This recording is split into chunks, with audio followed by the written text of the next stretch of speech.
ఈ కూటమి ప్రభుత్వం తవ్వుతున్న అవినీతికి సంబంధించిన కేసులు బాగా లోతుగా పరిశీలిస్తే ఆంధ్రప్రదేశ్ పిసిసి చీఫ్ షర్మిల మొన్న వ్యాఖ్యానిస్తూ తాడేపల్లి ప్యాలెస్లో ఉండడం కూడా అది తాకాలి, ఆ మూలాలు కూడా బయటకు తీయాలి అని ఆమె వ్యాఖ్యానించారు.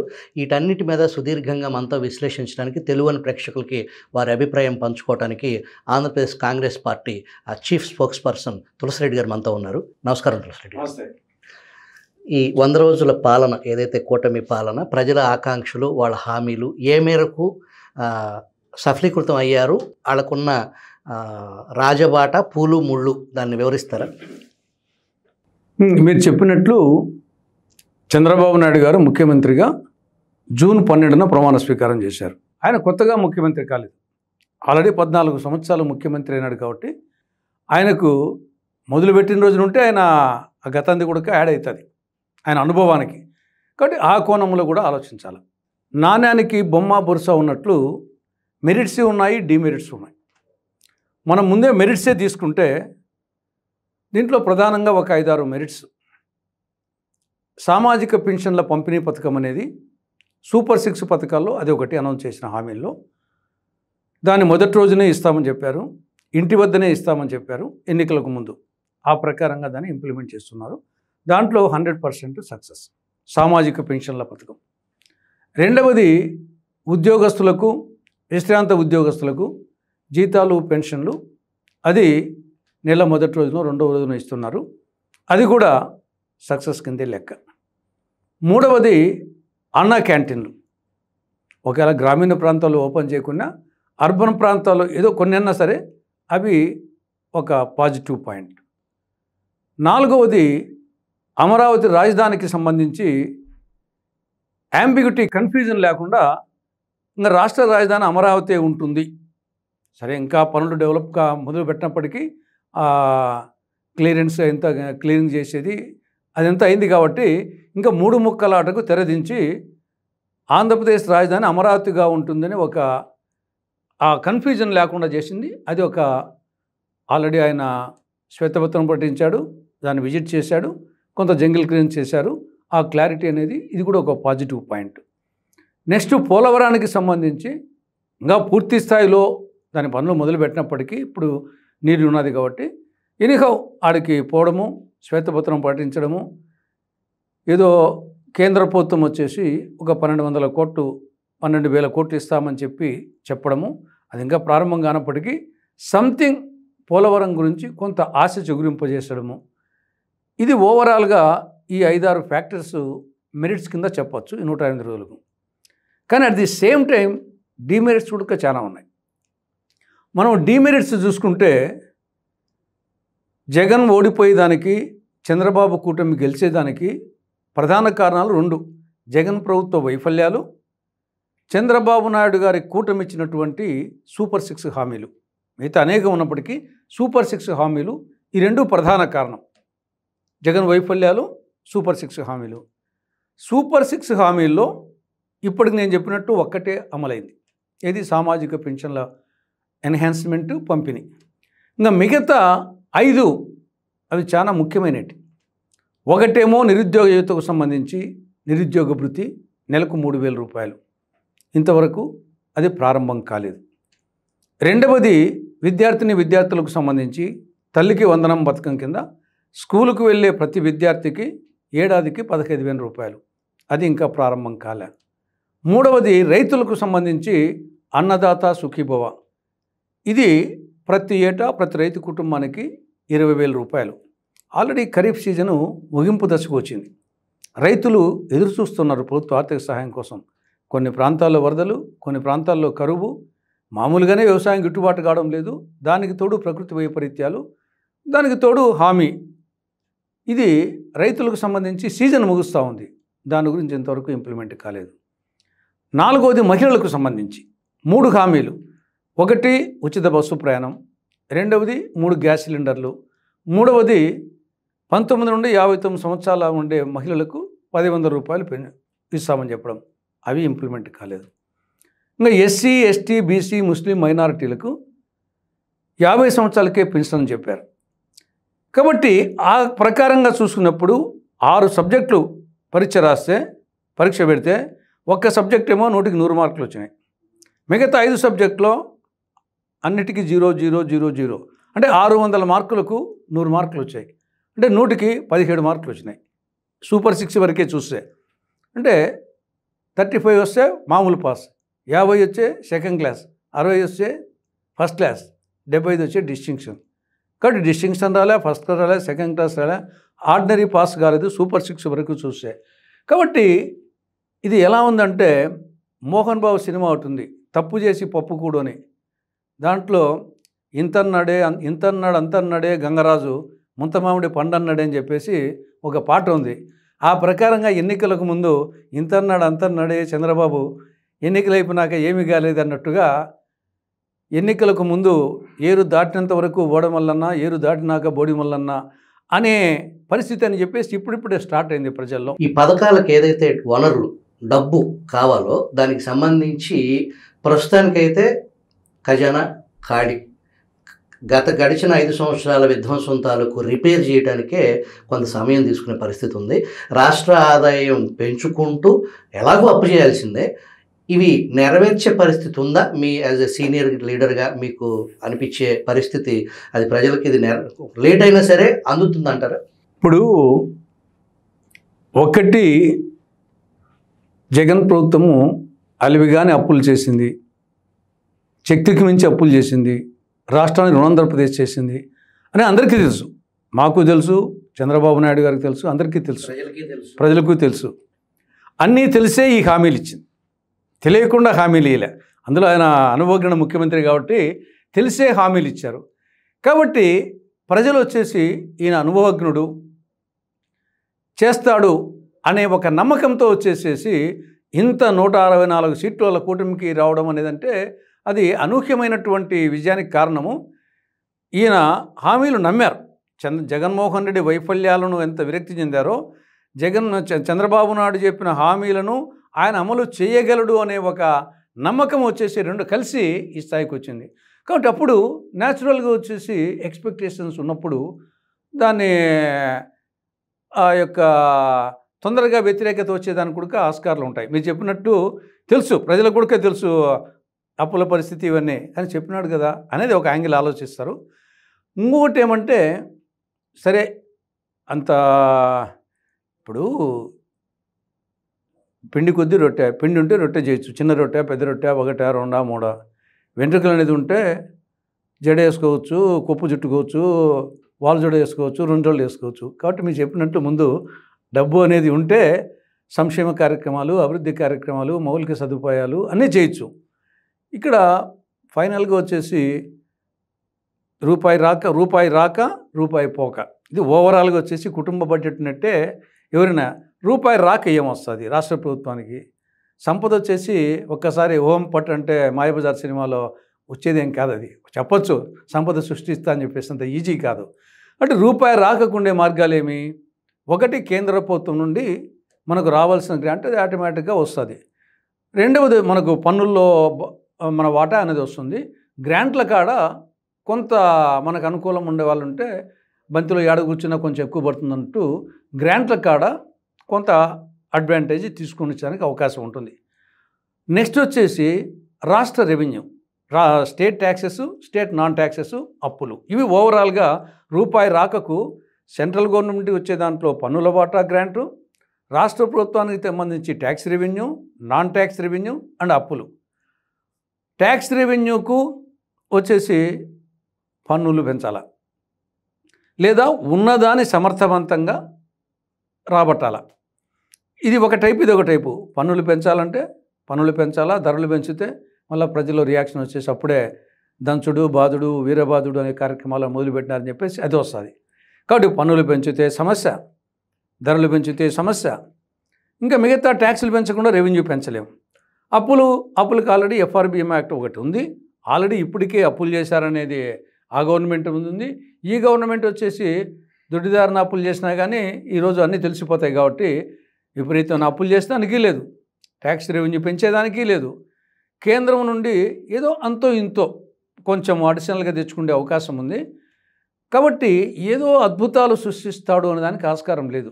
జగన్మోహన్ రెడ్డి కేవలం 11 సీట్లకే పరిమితమైనప్పటికీ కూడా రాష్ట్రంలో జరుగుతున్న పరిణామాలని పరిస్థితుల్ని ఆయన బెంగళూరు నుంచి హుటాహుటిని ఇక్కడికి రావటం, ఇక్కడ ఏదో బీహార్ కంటే దారుణం ఏదో జరిగిపోతుంది, అసలు లా అండ్ ఆర్డర్ లేదు, కేవలం 10-15 రోజులకే కూటమి ప్రభుత్వాన్ని బర్తరఫ్ చేయాలి, ఇక్కడ రాష్ట్రపతి పాలన పెట్టాలని ఢిల్లీలో యాగీ చేయడం, ధర్నా చేయటం, అట్లా ఆయన హైపర్ యాక్టివ్గా ఉన్నారు. ఆయన హైపర్ యాక్టివ్గా ఉన్నంత వరకు ఈ రాష్ట్రం వైపు కొత్తగా పారిశ్రామికవేత్తలు చూసి ఇక్కడ పెట్టుబడి పెట్టి దాన్ని ఉపాధి కల్పించడం, దాని తద్వారా గవర్నమెంట్కి ఆదాయం వచ్చే పరిస్థితులు కనుచూపు మేరలో ఉన్నాయి అంటారా? ఇప్పుడు దాని అన్నిటికంటే ప్రత్యేక హోదాగా తేవగలిగితే ఇవన్నీ పక్కకు పోతాయి. రాష్ట్రానికి కేంద్రాన్ని ఒప్పించి ప్రత్యేక హోదా తెస్తే ఆటోమేటిక్గా వచ్చేసి ట్యాక్స్ ఇన్సెంటివ్స్ ఉంటాయి. కాబట్టి ఏ పారిశ్రామికవేత్త అయినా కానీ చంద్రబాబు కోసమో, జగన్ కోసమో, మీకోసమో, నా కోసమో పెట్టాడు, అతని కోసం పెడతాడు అంతే. కాబట్టి ఎప్పుడు ప్రత్యేక హోదా అనేది వస్తే ట్యాక్స్ ఇన్సెంటివ్స్ వస్తే దానికోసం పెడతాడు. దానికి ఇవన్నీ మీరు చెప్పినట్టు మిగతా లా అండ్ ఆర్డరు, ఈ యొక్క నాయకుల యొక్క వేధింపులు, ఈ యొక్క ఏసీబీ, పీసీబీ, జేసీబీ అని ఏసీబీ కేసులు పెట్టడము, జేసీబీలతో కూల్చడము, పీసీబీ పొల్యూషన్ కంట్రోల్ బోర్డు పెట్టడము, ఇవన్నీ జగన్ హయాంలో చేయడం అనేది జరిగింది. కాబట్టి మెయిన్గా పరిశ్రమలు రావాలి, పెట్టుబడులు రావాలి అంటే ప్రధానంగా వచ్చేసి ప్రత్యేక హోదా మీద కాన్సన్ట్రేట్ చేయడం అనేది అన్నిటికంటే ఇంపార్టెంట్ అని అభిప్రాయం. అది వస్తే ఇవన్నీ కొంచెం ఉంటాయి, కానీ ఇవన్నిటినీ ఓవర్ రైడ్ చేసడానికి ఆస్కారం ఉంటుంది. ఎందుకంటే 5 ఏళ్ళు గవర్నమెంట్కి డోకా లేదు కాబట్టి, మళ్ళీ గవర్నమెంట్ ఎవరు చూస్తుందో చెప్పలేం కాబట్టి 5 ఏళ్ళేమో గ్యారెంటీ ఉంటుంది. కాబట్టి ట్యాక్స్ ఇన్సెంటివ్స్ కాబట్టి ఆ కోణంలో గవర్నమెంట్ ఆలోచించడం మంచిది.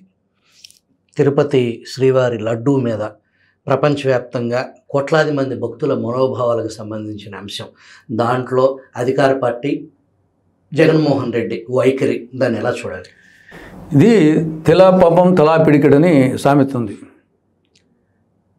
వెంకటేశ్వర స్వామికి నష్టం కలిగించడంలో, తిరుమల ప్రతిష్టకు నష్టం కలిగించడంలో, తిరుపతి లడ్డు ప్రాముఖ్యత తగ్గించడంలో అటు టీడీపీ, ఇటు జనసేన, ఇటు బీజేపీ, ఇటు వైకాపా 4 పార్టీలు, నలుగురు బీజేపీ కంటే పార్టీగా తీసుకోవచ్చు.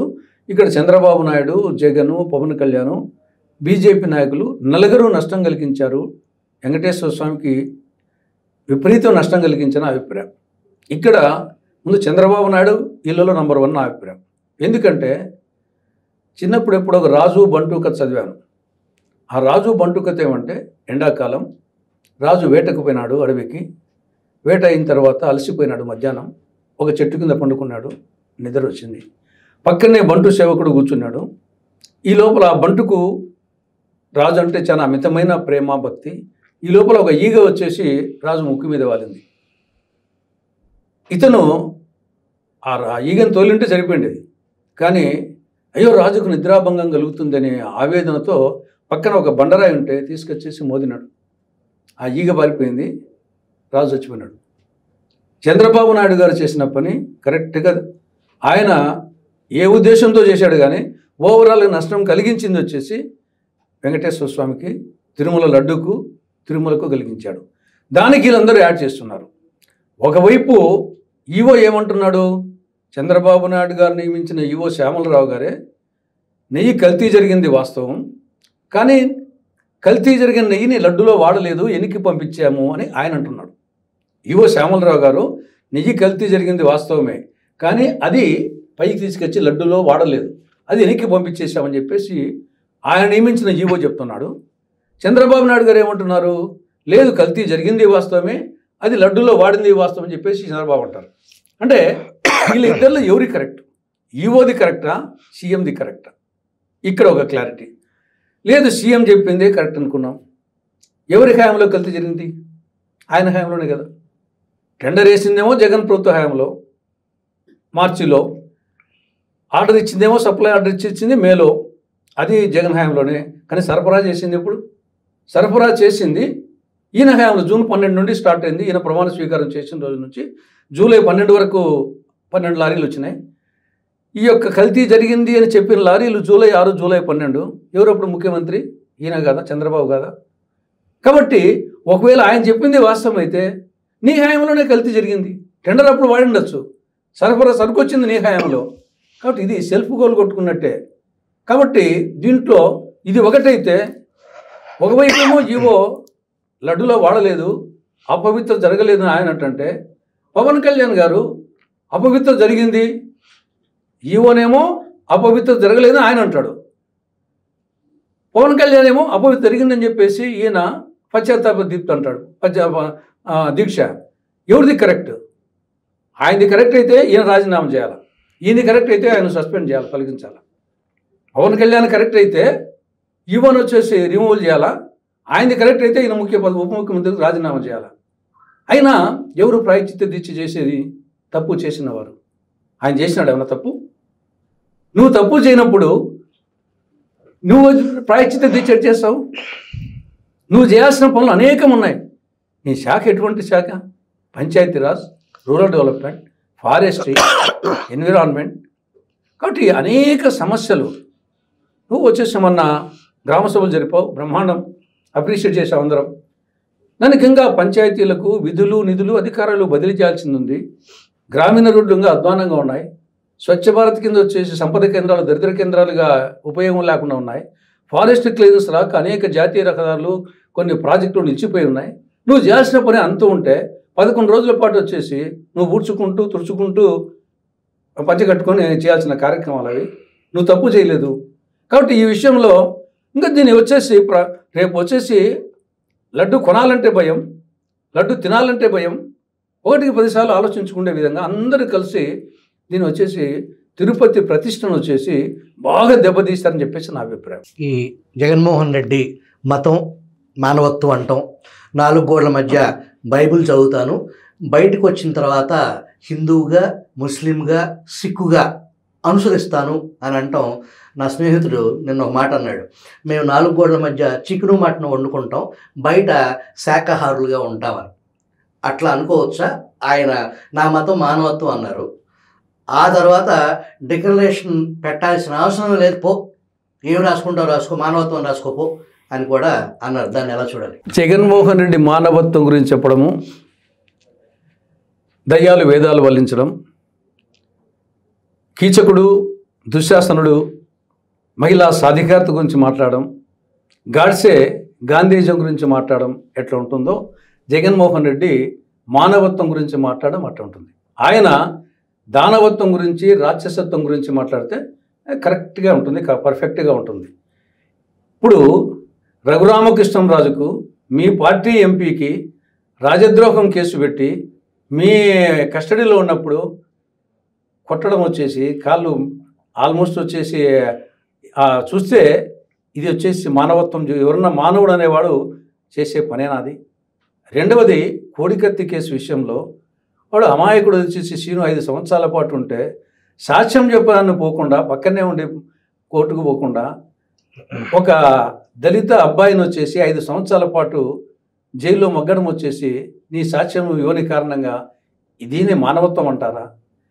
మీ చిన్నాయన చంపిన వాళ్లకు అని ముద్దాయిలుగా ఉన్న వాళ్లకు నువ్వు వత్తాసు పలుకుతూ ఉంటే వాళ్ళకు వచ్చేసి సిబిఐ వాళ్ళను వాళ్ళ పని వాళ్ళు చేయకుండా చేసుకుని దీన్ని వచ్చేసి మానవత్వం అంటారా? ఇక్కడ రాజధాని రైతులు, మహిళలు వాళ్ళు ప్రజాస్వామ్య పద్ధతిలో, అహింసా పద్ధతిలో నిరసన కార్యక్రమాలు చేస్తూ ఉంటే, కనకదుర్గమ్మను దర్శించుకుని పోతా ఉంటే వాళ్ళని పోనీయకుండా వాళ్ళ యాత్రలు కట్టుకొని వాళ్ళను దుస్తులు చింపి దీన్ని మానవత్వం అంటారా? కాబట్టి జగన్మోహన్ రెడ్డి చెప్పే మానవత్వానికి అర్థమే లేదు. అది దానవత్వం, రాక్షసత్వం. ఇక డిక్లరేషన్, ఇక్కడ ఒక్కొక్క దేవాలయానికి కొన్ని సాంప్రదాయాలు, పద్ధతులు ఉంటాయి. ఇప్పుడు రాఘవేంద్ర స్వామి దేవాలయం, మంత్రాలయం ఉంది. నేను ఒకసారి పోయాను. అక్కడ షర్టు బనియను విప్పాలి. నాకు కూడా కొంచెం ఇబ్బంది అనిపించింది, కానీ వాళ్ళ సాంప్రదాయాలు కాబట్టి ఇప్పిపోవాల్సి వచ్చింది. అది అక్కడ సాంప్రదాయం. శబరిమలై, అక్కడ మహిళలు పోయేదానికి లేదు, అక్కడి సాంప్రదాయం. ఈవెన్ తిరుమలలో సరే అన్యమతస్కులు డిక్లరేషను, ఈవెన్ హిందువులు కూడా ప్యాంట్ వేసుకొని పోయేదానికి లేదు, పంచె కట్టుకొని పోవాలా. కాబట్టి ఒక్కొక్క దేవాలయానికి ఒక్కొక్క సాంప్రదాయాలు ఉంటాయి, రూల్స్, నిబంధనలు ఏమన్నా ఆ సాంప్రదాయాలను పాటించాలా. అవి పాటించకపోవడం అంటే మనకి ఇష్టం లేకపోతే పోకుండా ఉండాలా, పోయిన తర్వాత ఖచ్చితంగా పాటించాలా. కాబట్టి జగన్మోహన్ రెడ్డి ఆడ ఏముంటుందో డిక్లరేషన్లో, వెంకటేశ్వర స్వామి మీద నాకు నమ్మకం ఉంది, విశ్వాసం ఉంది. అదే అంతే కదా. దానికి ముందు నేను పలానా మతానికి చెందినవాడిని, వెంకటేశ్వర స్వామి పట్ల నమ్మకం ఉంది, నన్ను దర్శనానికి అనుమతించండి. దాంట్లో నీకు వెంకటేశ్వర స్వామి మీద నువ్వు వచ్చేసి డిక్లరేషన్ మీద సంతకము పెట్టాల్సి వస్తుందని నువ్వు వచ్చేసి పోలేదంటే నీకు వెంకటేశ్వర స్వామి మీద భక్తి లేనట్టుగా నువ్వే సెల్ఫ్ డబ్బా కొట్టుకున్నావు, సెల్ఫ్ గోల్ కొట్టుకున్నావు. రెండవది, నువ్వు వచ్చేసి అటు హిందువులను మోసం చేస్తున్నావు, ఇటు క్రైస్తవులను మోసం చేస్తున్నావు. ఏమి నీ మతం ఖచ్చితంగా చెప్పు. నీ మతం చెప్పుకునే దానికి లేదు, నేను హిందువునే కానీ కన్వర్టెడ్ క్రిస్టియన్ అయ్యారు మా పూర్వీకులు, నేను ఆచారాలు పాటిస్తానని చెప్పు. దానికి ఉన్నది వాస్తవం చెప్తే ప్రజలు వచ్చేసి హర్షిస్తారు. దాన్ని ముసుగులో పెట్టాల్సిన అవసరం ఏముంది?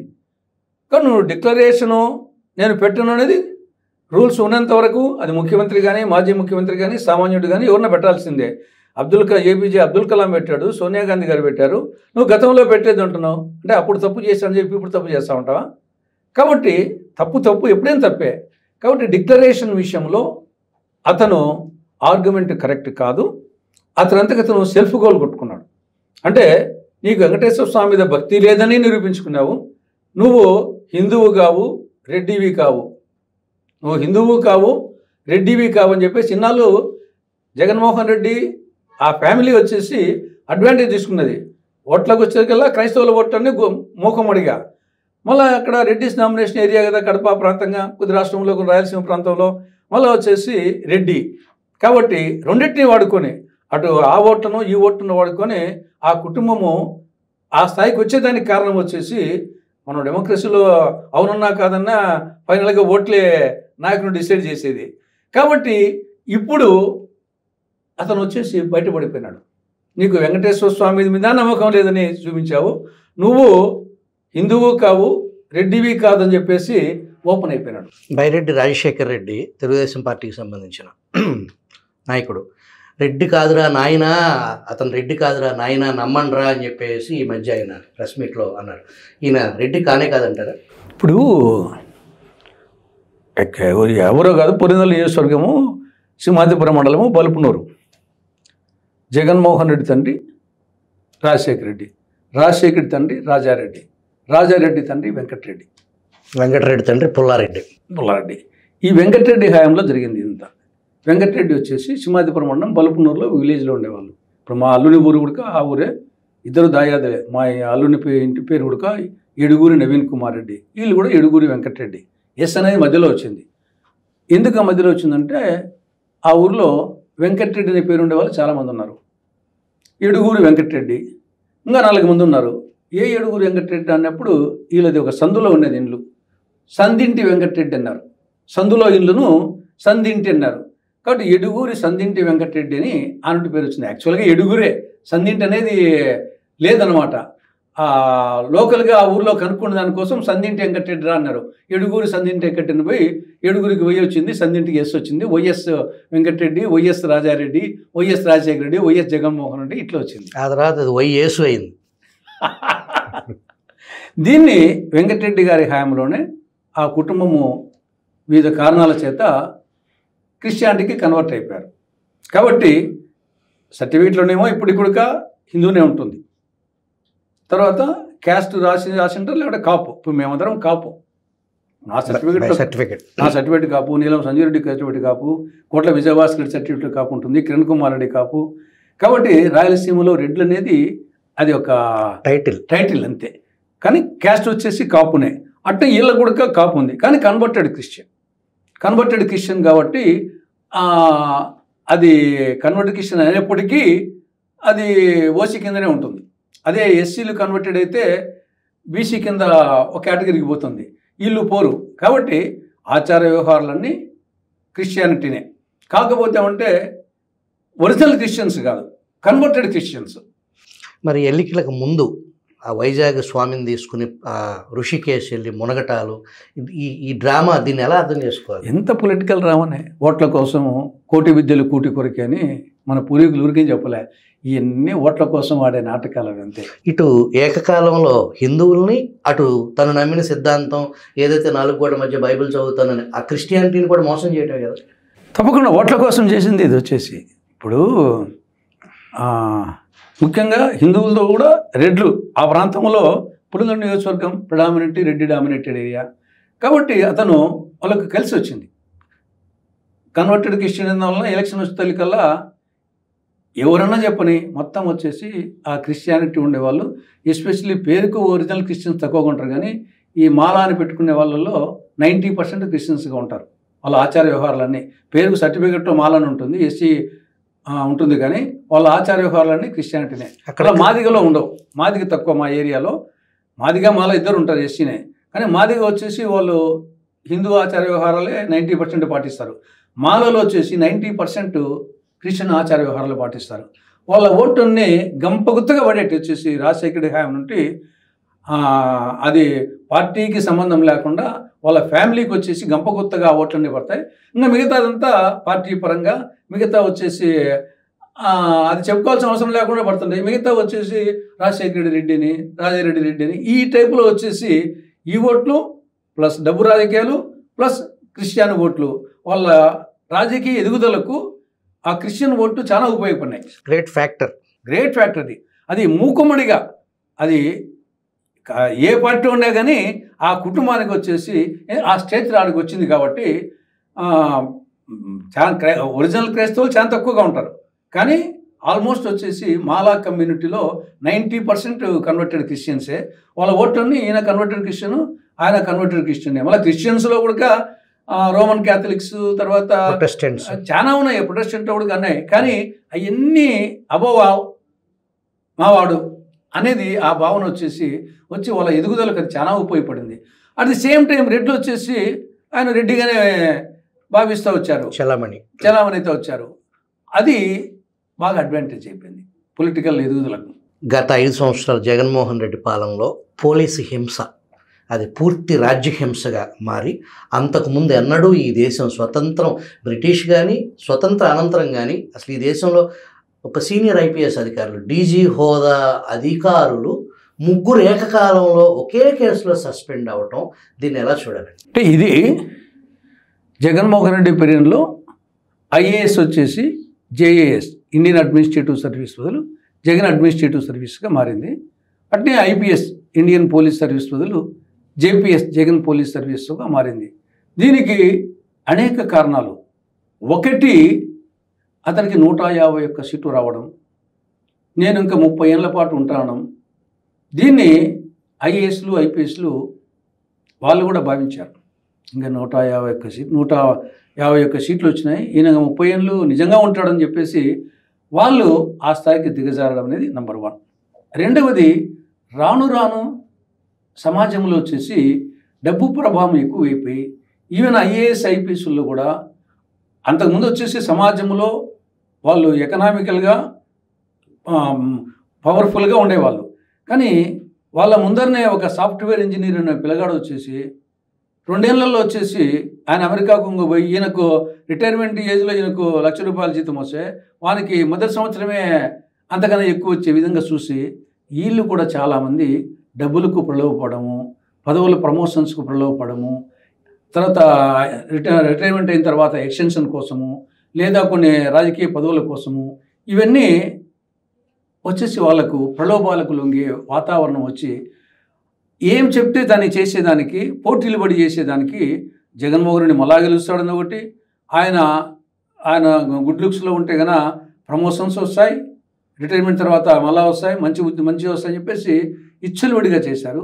దాని పర్యవసానమే ఈ విధంగా ముందుగానే పోలీసులు వచ్చేసి వాళ్ళు దొంగ కేసులు పెట్టాలనుకుంటే వాళ్ళు ఎవరి మీదైనా పెడతారు. వచ్చేసి ఈవెన్ ముఖ్యమంత్రి మీద కూడా వాళ్ళు పెట్టాలనుకుంటే ఎవరన్నా ఒకరు పోయి ఒక ఎస్సీనో ఒక ఎస్టీనో లేకుంటే ఒక మహిళను పోయి మహిళను జాకెట్ చింపాడు ముఖ్యమంత్రి అంటే, లేకుంటే నేను నిన్న ముఖ్యమంత్రి పోయిన కలవని పోయినాను, నన్ను వచ్చేసి మా క్యాస్ట్ పేరుతో తిట్టాడని చెప్పి పెట్టి ఆ ఎస్ఐ గనగన రికార్డ్ చేస్తే కేసు తోలుకుంటుంది. మళ్ళీ తర్వాత కోర్టులో ఉంటుందా ఉండదని. కాబట్టి పోలీసులు అనుకుంటే రాయలసీమ ప్రాంతంలో ఇది చాలా పరిపాటి. వాళ్ళకి సరిపోని వాళ్ళ మీద వాళ్ళే బాంబులు పెడతారు, ఇంట్లోకి తెచ్చి బాంబులు మూల పెట్టి వాళ్ళే కేసు రాస్తారు, వాళ్ళే గంజాయి పెట్టి వాళ్ళే వచ్చేసి బ్రాందీ సీసాలు పెట్టి కాబట్టి గంజాయి పెట్టి కాబట్టి ఇవన్నీ పోలీసులు జనరల్గా చేస్తారు. జగన్ పీరియడ్లో అది తారాస్థాయికి పోయింది. ఈ యొక్క ప్రలోభాలకు లొంగి దాన్ని ఆయన ఎంకరేజ్ చేశాడు. యథా రాజా తదా ప్రజ తదా అధికారులు అన్నట్టుగా చేసి దాని పర్యవసానమే మీరు చెప్పినట్లు దాన్ని బరి తెగించి చేశారు. దొరికితే దొంగ, దొరక్కుంటే ధర. ఈ కేసులో కాదంబరి కేసులో కూడా చిన్న మిస్టేక్ చేశారు. ఏమి FIR పెట్టకముందే టికెట్లు కొన్నారు. ఆ ఒక్క తప్పుతో ఇరుక్కుపోయి వీళ్ళు ముగ్గురు వచ్చినారు. FIR పెట్టిన తర్వాత 2 రోజులకు 3 రోజులకు టికెట్లు కొని పోయింటే ఏమీ లేదు. మళ్ళీ కేసు యాజిటీస్గా అంతా జరిగింది వాస్తవమైనప్పటికీ దొంగ ఎక్కడో చోట క్లూ అది ఆడ ఆ బరి తెగించి మరీ ఓవర్ కాన్ఫిడెన్స్తో వాళ్ళు FIR అయిన తర్వాత 2-3 రోజులకు టికెట్ కొని ఉంటే అవును మాకు కేసు పెట్టినారు, మేము ఇన్వెస్టిగేట్ చేసాము, మా పని మేము చేసామనే వాళ్ళు. కోర్టు ప్రకారమే కోర్టు పరిధిలో చట్ట పరిధిలో చేసినాము. మేము వచ్చేసి కోర్టుకు పోయినాము, పంపించాము, రిమాండ్కి వేశారు, కోర్టు పంపించారు, మాదే ఉంది మనం కానీ ఇక్కడ వచ్చేసి ఆడ చిక్కడము అనేది ప్రధానంగా వచ్చేసి బరి తెగించేసినప్పుడు ఇటువంటివన్నీ వస్తాయి. ఇది జగన్మోహన్ పీరియడ్లో విచ్చలవిడిగా జరిగింది. కానీ ప్రస్తుతం కూడా మనం వచ్చేసి ఏమీ లేదని చెప్పేదానికి లేదు. ఇప్పుడు పొంగనూరు ఉంది, రామచంద్రారెడ్డి ఏం చేసింది తెలుసు, మిథున్ రెడ్డి ఏం దౌర్జన్యం చేసింది తెలుసు, ఎస్పెషల్లీ రామచంద్రారెడ్డి ఆయన మంత్రిగా ఉన్నప్పుడు ఎంత దౌర్జన్యం చేసిందో అందరికి తెలుసు. కానీ ఈ గవర్నమెంట్ వచ్చిన తర్వాత కూడా పొంగనూరుకి అక్కడ మిథున్ రెడ్డి అక్కడ MP, వాళ్ళ నాయన వచ్చేసి ఎమ్మెల్యే, వాళ్ళ ఊర్లోకి పోయేదానికి కూడా పోలీసులు అడ్డుకోవడం అనేది ఇది ఏమాత్రం వచ్చేసి ప్రజాస్వామ్యం కాదు. అంతకుముందు రామచంద్రారెడ్డి యొక్క దౌర్జన్యాన్ని ఆయన వచ్చేసి రిజైన్ చేయాలనే స్థాయికి నేను ఆర్గ్యుమెంట్ చేసినోండి. కానీ అట్ ది సేమ్ టైం ఈ గవర్నమెంట్ వచ్చిన తర్వాత ఇప్పుడు కొంచెం తగ్గింది. ఆ రామచంద్రారెడ్డి విషయంలో కానీ మిథున్ రెడ్డి విషయంలో కానీ వాళ్ళు ఏమొచ్చే సస్వలం చెప్పడం లేదు. కానీ వాళ్ళ సొంత ఊరికి పోయేదానికి కూడా అలౌట్ చేయకుండా పోలీసులు అనేది ఇది కూడా ఏ విధంగా ప్రజాస్వామ్యం కాదు. ఇప్పుడు వచ్చేసి తిరువూరులో ఏం జరుగుతుంది, మిగతా అనేక అంశాలు వచ్చేసి దీన్ని జాగ్రత్తలు తీసుకోవాల్సిన అవసరం ఉంది. వాళ్ళు కచ్చి చేస్తారని చెప్పేసి మేము కచ్చి తీర్చుకుంటాం అనుకుంటే కచ్చి రాజకీయాలు వద్దనే జగన్మోహన్ రెడ్డిని ఆ స్థాయికి పంపారు 150 నుండి 11కు. వీళ్ళు కచ్చి రాజకీయాలు చేస్తామంటే దానికోసం కాదు ఎన్నుకున్నది, మంచి పాలన అందిస్తామని. కాబట్టి కొన్ని అక్కడక్కడ తప్పులు జరుగుతున్నాయి ఏ గవర్నమెంట్లో కూడా. జాగ్రత్త పడకుంటే తిరువూరు ఎమ్మెల్యే కొలికిపూడి శ్రీనివాసరావు వర్షన్ని ఎలా చూడాలి? సరే, నేను ఆయన నుంచి పర్సనల్ కానీ ఆయన మొదటి నుండి కూడా ర్యాష్. ఇదే ఒక మీటింగ్లో నేనున్నాను, అక్కడ వచ్చేసి ఢిల్లీలో ఏదో పోయినాడంట ఈ యొక్క కాంగ్రెస్ నాయకుడు రమేష్ ఉన్నట్టుండి వచ్చేసి చెప్తూ కొడతా అంటాడు. జయరాం రమేష్ను చెప్తూ కొడతా. నేను అక్కడ ఉన్నాను మీటింగ్లో, పబ్లిక్ మీటింగ్ వచ్చేసి ఒక పుస్తక ఓపెనింగ్ దాంట్లో చెప్తూ కొడతాను అని అన్నాడు. అప్పుడు ఏమన్నా కొట్టాడాలన్నా గలాటపడాలన్నా ఊరుకుండి వచ్చేసి దాని మీద వచ్చేసి నన్ను ఏఐసిసి అధిష్టానవర్గము నీ సమక్షంలో వచ్చేసి ఒక వ్యక్తి ఈ విధంగా చెప్తూ కొడతానంటే నువ్వేం మాట్లాడని చెప్పేసి నన్ను మందలించే స్థాయిలో ఆడ కొట్టాడాలన్నా ఇటువంటి పరిస్థితి. ఆయన కొంచెం నోటి దురుసు ఎక్కువ. అది రాజకీయాల్లోకి ఎదగటానికి ఒక MP టికెట్ ఒక ఎమ్మెల్యే టికెట్ సాధించడానికి ఆ స్పీడు ఆ వర్షను ఆ లక్ష్యం కోసం పనిచేశారు అనుకోవచ్చు. ఒకసారి వచ్చి చట్టసభల్లో అడుగుపెట్టి ప్రమాణ స్వీకారం చేసిన తర్వాత అంతకు ముందు ఉన్న పరిస్థితి పూర్తి భిన్నంగా, ఈవెన్ రాజశేఖర రెడ్డి కూడా ముఖ్యమంత్రి అవటానికి ముందు ఆయన ప్రవర్తన, ముఖ్యమంత్రి అయిన తర్వాత ఆ ధోరణి మార్చుకుని తన మీద ఉన్న గతంలో పడిన మచ్చని కూడా తుడుకునే ప్రయత్నం చేసిన పరిస్థితి. దాన్ని అంతకు ముందు స్పీడ్ లాగానే కొనసాగించడం, దాన్ని ఎలా చూడాలి? కరెక్ట్ కాదు. ఈవెన్ ముందు కూడా ఉండాల్సిన అవసరం అలా చెప్పదలుచుకున్నది. ఇప్పుడు వచ్చేసి నాకంటే మీ ముందర వచ్చేసి నా అభిప్రాయాలు వచ్చేసి మెరిట్స్ డిమెరిట్స్ రెండు చెప్తున్నాం. వచ్చేసి చంద్రబాబు పాలనకు మెరిట్స్ ఎన్ని ఉన్నాయో డిమెరిట్స్ చెప్తున్నాము. కాబట్టి దాని బూతు పదాలతో కాకుండా మంచి భాషలోనే చెప్పచ్చు. కాబట్టి ఏమి ప్రతిపక్ష నాయకుడిగా ఉన్నప్పుడు బూతు పదాలతోనే రాజకీయ నాయకులు వచ్చినారా, అప్పుడు కూడా కరెక్ట్ కాదు. సరే, మీరు చెప్పినట్లు అయినప్పటికీ తర్వాత వచ్చినాకైనా సరే పదవిని దృష్టిలో పెట్టుకొని ప్రభుత్వాన్ని దృష్టిలో పెట్టుకుని ముఖ్యమంత్రికి నేను ఏం మాట్లాడినా ఫైనల్గా ఇది పార్టీకి ప్రభుత్వానికి అన్వయిస్తుందని చెప్పేసి ఆ ఆలోచనతో ఆయన కొంచెం వచ్చేసి జాగ్రత్తలు తీసుకోవాల్సిన అవసరం ఉంది. ఆయనే కాదు, మిగతా ఎవరైనా సరే. ఏదైతే నాటి వైసీపీ MP రఘురామకృష్ణంరాజుని తన పుట్టినరోజున ఉద్దేశపూర్వకంగా పుట్టినరోజున ఎత్తుకొచ్చి కస్టడీలో చిత్రహింసకి గురి చేశారు, కాళ్ళు చిరిగిపోయేలాగా కొట్టారు. అది ఆనాటి CID chief PV Sunil Kumar సమక్షంలో జరిగింది అనేది ఒక ఇన్వెస్టిగేషన్ నడుస్తుంది. దానికి సంబంధించి మేము కొట్టిన మాట వాస్తవం, వీడియో కాల్లో చూపించమన్నారు, చూపించాము అనేది రికార్డ్ అయ్యింది అనేది మనకు వార్తలు వచ్చాయి. దానికి కొన్ని గంటల క్రితం పివి సునీల్ కుమార్ ట్విట్టర్ వేదికగా ఆ ఎక్స్లో పోస్ట్ చేశారు. నా మీద ఆరోపణలు చేస్తే, నిరాధార ఆరోపణలు చేస్తే నేను ఎస్సీ ఎస్టీ చట్టం ప్రయోగిస్తాను, ఎప్పటికైనా జైలుకు పంపిస్తానని అని చెప్పేసి పివి సునీల్ కుమార్ అన్నారు. దాన్ని ఎలా చూడాలి?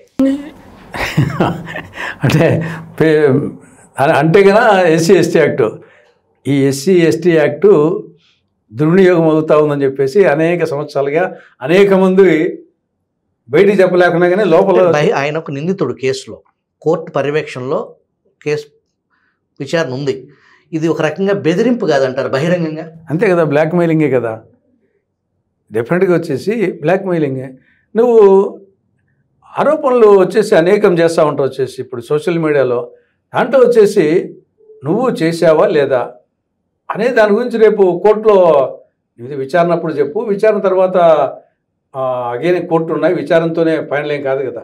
మీరు విచారణ చేశారు, ఇప్పుడు విచారణ చేస్తున్నారు. ఫైనల్గా కేసు తేల్చాల్సింది కోర్టు, కింది కోర్టు, మధ్య కోర్టు, పై కోర్టు ఉన్నాయి. కాబట్టి కోర్టులో తేలుతుంది.